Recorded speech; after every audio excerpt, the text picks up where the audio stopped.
There are rich teams and there are poor teams. Then there's 50 feet of crap, and then there's us. Welcome to Oakland. My job is to take this team to a championship. I need more money. We're not New York. We're not going to compete with a $120 million payroll. We got to think differently. Your goal shouldn't be to buy players. Your goal should be to buy wins. Si me preguntan cuáles son mis 10 películas favoritas, Moneyball, o El Juego de la Fortuna, traducido en castellano, sería una de esas 10 películas.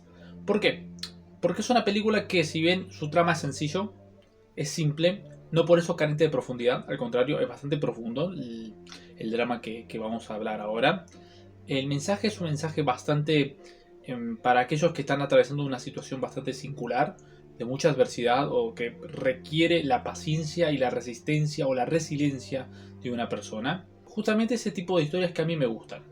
Basado en hechos reales, de hecho, el guión está adaptado en un libro que se llama Moneyball, el arte de ganar en un juego injusto, es así como se llama el libro. Habla sobre un hecho que sucedió en el 2002, un equipo de béisbol, Atlético de Oakland, cuyo gerente Billy Beane decide innovar un sistema para fichar jugadores y así armar un equipo competitivo. Sabiendo que tiene poco presupuesto, que no puede competir con equipos hipermillonarios, él tiene que ajustarse con 15 o 20 millones de dólares nada más. Uno dirá, ¿no? 15 o 20 millones es muchísimo, pero claro, hay otros equipos que tienen mucho más presupuesto, como 150 millones de dólares. Entonces, en cuanto a lo cuantitativo, a la hora de comparar ambos equipos, está claro que el equipo de Billy Beane justamente cuenta con una desventaja. Entonces, en base a eso, decide entablar una amistad, una relación con un economista. Y en base a un análisis matemático, le va a decir o le va a aconsejar, lo va a asesorar de qué jugador tiene que fichar. Esto lo voy a desarrollar un poquito más adelante, pero esa es la trama o la síntesis de la película. La película está dirigida por Bennett Miller, es un gran director. Lamento mucho que haya dirigido solo 3 películas, espero que haga más en un futuro. Una de esas 3 películas es Truman Capote, una película que ya voy a hablar más adelante. Bennett Miller, que si bien filmó 3 películas, estuvo 2 veces nominado al Oscar, al mejor director, por lo tanto tiene mucho talento. Y cuenta con un gran elenco para esta historia. Brad Pitt, Jonah Hill y Philip Seymour Hoffman, por así decirlo, los personajes más importantes de esta película. La verdad es que es una película que, ahora a medida que la vayamos desenvolviendo y describiendo un poco, entenderemos por qué yo la valoro tanto y por qué la considero tan importante, y recomiendo que la vean realmente. Daddy, do you think you'll lose your job? What? Well, I go on the internet sometimes. Well, don't go on the internet. Watch TV or talk to people. Believe in this thing or not. 100%. Listen up. You may not look like a winning team, but you are one. So, play like one tonight. Nos vamos a situar en el año 2002. Es acá donde comienza esta historia, es acá donde comienza esta película. Recordemos que está basado en hechos reales. Entonces, Atlético de Oakland queda eliminado y no logra acceder a las fases finales. Es acá donde comienza esta película, en donde vemos al gerente de este club, llamado Billy Beane, el personaje de Brad Pitt, masticando bronca, muy frustrado, porque no logra que su equipo pase más allá de las fases finales, o por lo menos quedar en la final y pelear el campeonato. A pesar de que su equipo es un equipo modesto, humilde, desde el punto de vista económico, él hace lo que puede y a pesar de todo eso logra armar un equipo competitivo. Pero no le alcanza, no le es suficiente. Y ahora que termina la temporada, se abre ese periodo de mercado de pases. Es decir, es donde otros clubes deciden fichar jugadores de otros equipos. Billy Beane es consciente. Él es consciente de que se le van a llevar sus mejores jugadores y que él no tiene ninguna capacidad para retenerlos. No puede hacer una contraoferta mucho mejor, sobre todo desde el punto de vista económico, porque acá lo que va a manejar más que nada, o lo que la película nos va a dejar entender, es que lo que más maneja o más mueve todo este mercado es el dinero. Preocupado por esta situación, poco a poco se le van yendo los mejores jugadores. Falta poco para que comience la nueva temporada. No sabe cómo reemplazar esos buenos jugadores. Es ahí donde comienza a negociar con otros clubes para ver si puede sacar algún buen jugador y comenzar a tener un plantel más competitivo. Para esto va a hablar con un grupo de asesores, que la mayoría son personas muy mayores, muy experimentados en este deporte, y le comienzan a asesorar y a dar nombres y tal.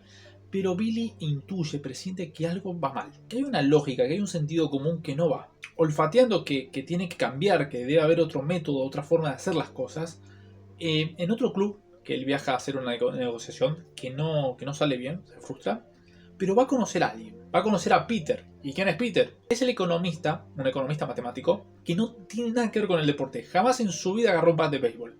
Pero le encanta.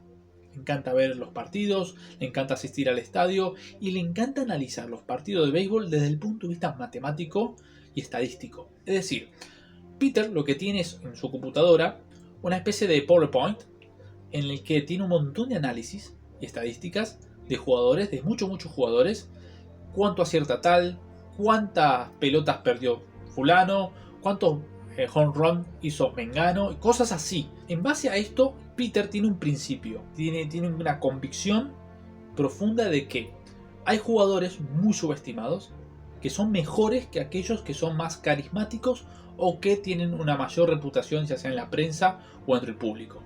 Es decir, hay fuertes prejuicios en el mundo del béisbol, según Peter. Uno de esos es que, ya sea por tu nacionalidad, ya sea por la raza que sos, o ya sea porque tu estatus social, hay clubes que deciden fichar en base a estas apariencias a otros jugadores, pero que no se fijan en lo esencial del juego, sino qué tan eficiente y qué tan buen jugador es uno realmente. También hay otra cosa, es que hay entrenadores que se empeñan en poner a un jugador en una determinada posición y no terminan de rendir, que si lo cambian de posición le sacaría más jugo. Peter analiza todo esto y lo estudia y se lo cuenta a Billy en una conversación así informal.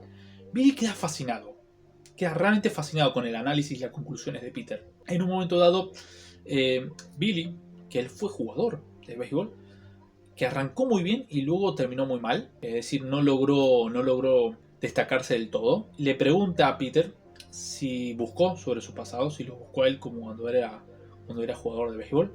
Peter le dice que sí, que lo estuvo investigando, y Billy le pregunta, ¿vos me hubieras fichado? A lo que Peter le contesta no. Es ahí donde Billy se da cuenta de que Peter, todo lo que él dice y todo lo que él predica, tiene un gran contenido de verdad. Y decide contratarlo para que sea su nuevo subgerente. Y ellos dos van a ser el binomio para armar una nueva estrategia. Una nueva estrategia que va a decidir cómo fichar jugadores. Y comienzan a fichar jugadores muy baratos, que está acorde al presupuesto de este equipo Oakland. Esto primero que nada genera mucho ruido en los expertos que le daban consejos a Billy y demás, que no están de acuerdo con la lógica esta de que por qué están fichando jugadores tan mediocres o tan medio pelo. Billy lo explica una vez, pero no se va a esmerar en seguir explicándolo. ¿Cuál es la nueva táctica? ¿Cuál es la nueva estrategia para buscar jugadores? Y cómo armar un buen plantel. Pero Billy se va a encontrar con otro obstáculo. Art. Art es el personaje de Philip Seymour Hoffman, que es el entrenador del equipo. Y Art le molesta, y yo en esto entiendo que le puede llegar a molestar, que Billy como gerente se meta mucho en lo que sería la planificación del equipo, en la parte de la estrategia, y le esté obligando, le esté imponiendo qué jugador poner y qué no. La temporada va a arrancar de esta forma, ¿sí? Ahí va a haber discrepancias, mucha gente está en desacuerdo con que Billy haga esto, y le dicen, vas a fracasar, te va a ir muy mal si sigues haciendo esto así, que el béisbol es un deporte, no es análisis matemático, no se puede entender todo desde el punto de vista de los números. La temporada arranca muy mal. De hecho, creo que pierden los primeros 4 o 5 partidos. Mal. A tal punto que se estaba rumoreando de que le iban a despedir a Billy, que lo iban a echar a la mierda. Billy logra soportar todo esto, logra soportar la presión.